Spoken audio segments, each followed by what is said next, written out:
కేటీఆర్ గారు అనుకున్నా, తర్వాత రేవంత్ రెడ్డి గారు అనుకున్నా. మరి ఇది బయోగ్రఫీలోకి వస్తుంది అలా అనుకుంటే? It's not that biography, maybe little cover in that biography because politician, real time politician అన్నప్పుడు కొంత బ్యాక్గ్రౌండ్ ఇవ్వాల్సి వస్తుంది. It is not totally about biography, but political journey ఒకటే తీస్తున్నారా మరి?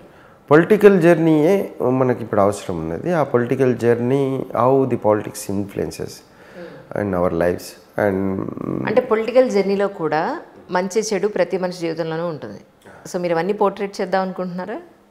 ఆయన పర్సనల్ థింగ్స్ చాలా తక్కువ ఉంటాయి, చాలా తక్కువ ఉంటాయి. ఒక లీడర్కు ఉండే ఫ్యూచర్స్ మాత్రమే నేను ఎక్స్ప్లోర్ చేశాను. బట్ ఆయన పర్సనల్ లవ్ స్టోరీ ఉన్నా, లేకపోతే ఆయన ఫైనాన్షియల్ స్టేటస్, వాళ్ళ parents, this is not covered much. రాజకీయంగా ఉండే రైవలరీ కూడా ఉంటుంది కదా? అయ్యే, దట్ ఈస్ దేర్. అది కూడా మీరు కవర్ చేస్తున్నారని అంటున్నాను. Everything. As a leader of Congress, representing as a hero of the movie, and definitely other party leaders and రాజకీయంగా ఉండే కాన్ఫ్లిక్ట్స్, దాంట్లో ఉండే differences, everything will be expressed. But హీరోయిక్గా ఉంటుంది కదండి, హీరో అంటే హీరోసెంట్రిక్గా ఉంటుంది. సో సబ్జెక్ట్ కూడా ఆ హీరోసెంట్రిక్, ఆ పార్టీ సెంట్రిక్ లాగా కవర్ అవుతుంది. రైట్. సో అది మూవీ రెడీ అయిపోయింది and ready to watch for this thing. అన్ని 4 లాంగ్వేజెస్ రెడీ అయింది, ఇంకా 2 లాంగ్వేజెస్ చేస్తున్నా, Telugu, Hindi, Tamil and Kannada is finished. Bhojpuri కూడా డబ్బింగ్ పోయాను, మరాఠీ డబ్బింగ్ పోయాను. So 4 versions it is ready అండి, ready to watch actually. Next movie యాక్చువల్గా ఆర్జీవి గారితో చేయాల్సిన సినిమా అది. శకలక శంకర్ హీరోగా చేశారు ఫైనల్గా. అదే మీకు ఆయనకి ఉన్న కొంత క్లాష్ వల్ల మొత్తం ఫుటేజ్ అంతా ఆయన దగ్గర పెట్టుకున్నారని కూడా విన్నాను. అది బయోపిక్. అది యాక్చువల్గా నేను ఆర్జీవి గారి దగ్గర పోయేంత స్థాయి కాదండి, సో మాట్లాడలేను. So I somehow manage to reach him. So నా కంటెన్షన్ ఆయన ముందట పెట్టినాక తర్వాత he has been looking for బక్రా. నా ఇప్పుడు జనరల్గా నేను పోతే బక్రా లాగానే పోతా. సో కనబడింది నాది. సో మళ్ళీ మా ఇంటికి వచ్చారు, మేము మాట్లాడుకున్నాం. So is capable for his requirement. Then ఈ ఓపెన్ అప్. ఆయన బయోపిక్ను నేను ప్రొడ్యూస్ చేస్తే 3 బయోపిక్లు ఉన్నాయండి, పార్ట్ 1, 2, 3. నేను ప్రొడ్యూస్ చేస్తే నేను రాసుకున్న స్క్రిప్ట్ యాజ్ ఎ హీరోగా ఆయన యాక్ట్ చేస్తానన్నాడు. ఇది కండిషన్ అండి. మొత్తం 4 మూవీస్కి వచ్చిన ప్రాఫిట్ని మేము 50-50 షేర్ చేసుకుంటాం. This how we started. ఆయన బయోపిక్ పార్ట్ 1 కంప్లీట్ అయిపోయింది. దెన్ నా మూవీని ప్రొజెక్ట్ చేయటం మొదలుపెట్టాను. సార్ విల్ స్టార్ట్ అని చెప్పి. సో కథ నచ్చాడు, అంతా బాగా అయిపోయింది. దెన్ కొన్ని కరెక్షన్స్ ఉంటాయి అన్నట్టు. ఆయన డే టు డే లైఫ్లో నిజ జీవితం లాగానే ఉంటాయి కొంత. సో ఆయన చేసిన కాన్ఫ్లిక్ట్స్ వల్ల, అవన్నిటి వల్ల ఆయన మీద ఒక అటాక్ జరుగుతుంది, చంపేస్తారు అన్నట్టు. ఓకే. సో చావడు కానీ చంపేస్తాడు. సో ఆ పార్ట్ ఈ doesn't like it.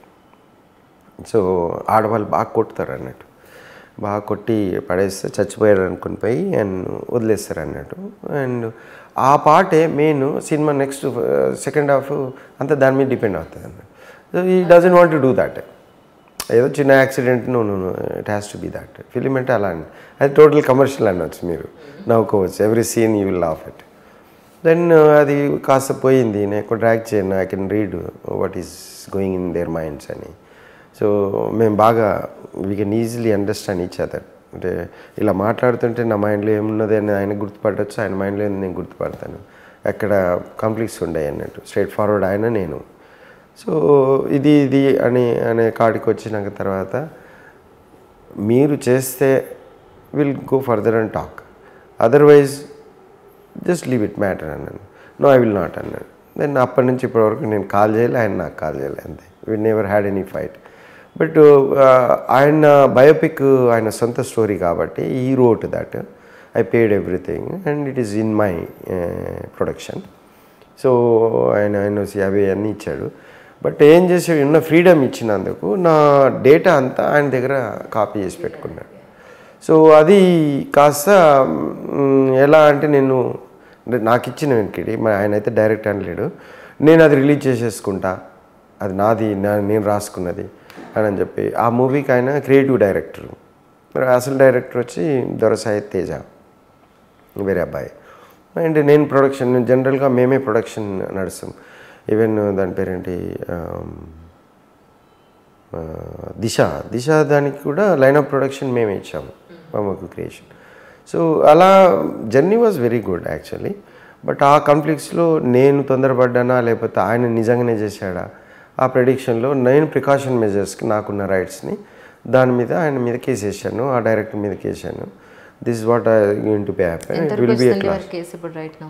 See, he did not respond and I registered a case and my project is safe. He is not going to release.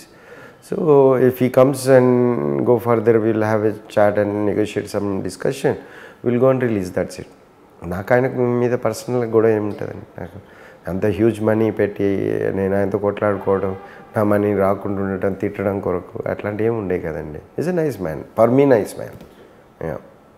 So దానిని నేను బాబాయిజం అనే పేరుతోటి చకిలక శంకర్గా తోటి చేశాను. అది కూడా అయిపోయింది, పోస్ట్ ప్రొడక్షన్ అన్నీ అయిపోయినాయి and ready to release. Maybe in couple of weeks will go for poster release and songs release and all that. So అది కాకుండా ఇంకో ప్రాజెక్ట్ ఏమైనా ఉందండి? That's it. This is 2 project. మళ్ళీ ఒక ప్రైవేట్ ఆల్బమ్ చేశాను, సాంగ్ రిలీజ్ చేసినట్టు విజయదాస్ గారితో పాడించాము. జయరాజ్ అన్న చేశారన్నట్టు. శిలా నీవే శిల్పి నువ్వే అని. It's a beautiful.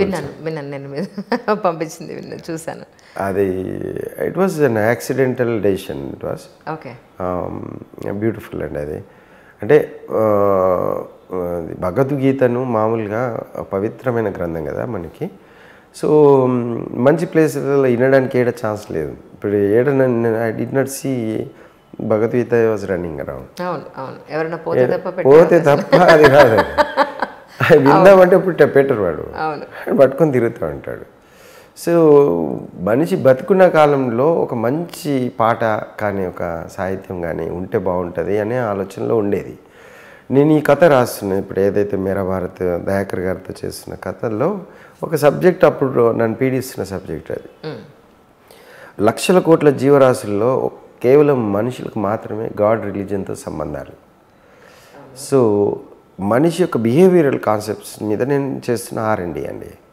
సో ఎందుకు ఇలా ఉంటాడు, ఎందుకు ఇలా ఉంటాడు, వాడికి ఏం కావాలి, ఏదేది కావాలని అన్నీ ఇచ్చాము, ఫిర్బీ ఎందుకు ఉంటాడు రెస్ట్లెస్గా.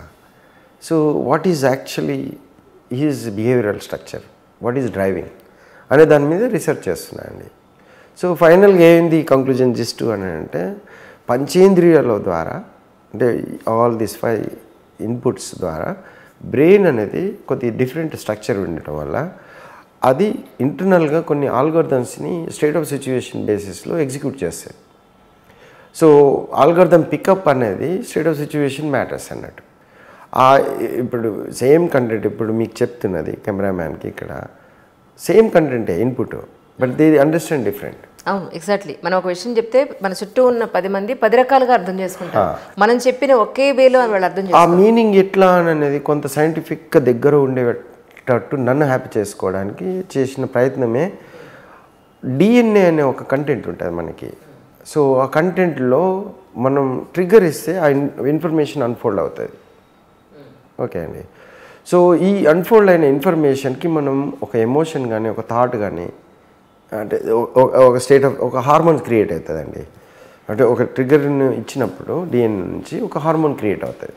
ఓకే అండి. సో హార్మోన్ అనేది ఒక యాక్షన్ డిఫైన్ చేస్తుంది. ఆ స్టేట్ ఆఫ్ సిచ్యువేషన్ తోటి మీరు ఆ హార్మోన్ అటాచ్ చేసేస్తే ఒక థాట్ ఎమోషన్ క్రియేట్ అవుతుంది. ఆ థాట్ ఎమోషన్కి మీరు పట్టుకొని పోతూ ఉంటే అది మిమ్మల్ని కొంతకాలం తర్వాత మిమ్మల్ని డ్రైవ్ చేస్తే యువర్ సైకలాజికల్ పేషెంట్.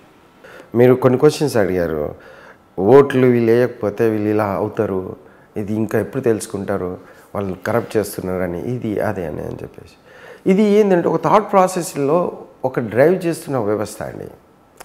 ఎలక్షన్స్ అంటే ఎలా జరుగుతాయి అని అంటే ఒక 100 కోట్లు పెట్టుకోవాలి. ఇప్పుడు టార్గెట్ అంతా వచ్చిందండి. ఒక ఎమ్మెల్యే కాంటెస్ట్ చేయాలంటే 100 కోట్ల దాకా వచ్చింది. ఒకప్పుడు ఒక 1 CR కంటే మేము అంటే ఒక 14 years back 2-3 crores MLA contest చేసే శక్తి ఉండేది. అండ్ అంతకుముందుకైతే కొద్ది గుడ్డీలు ఉంటేనే వచ్చేది.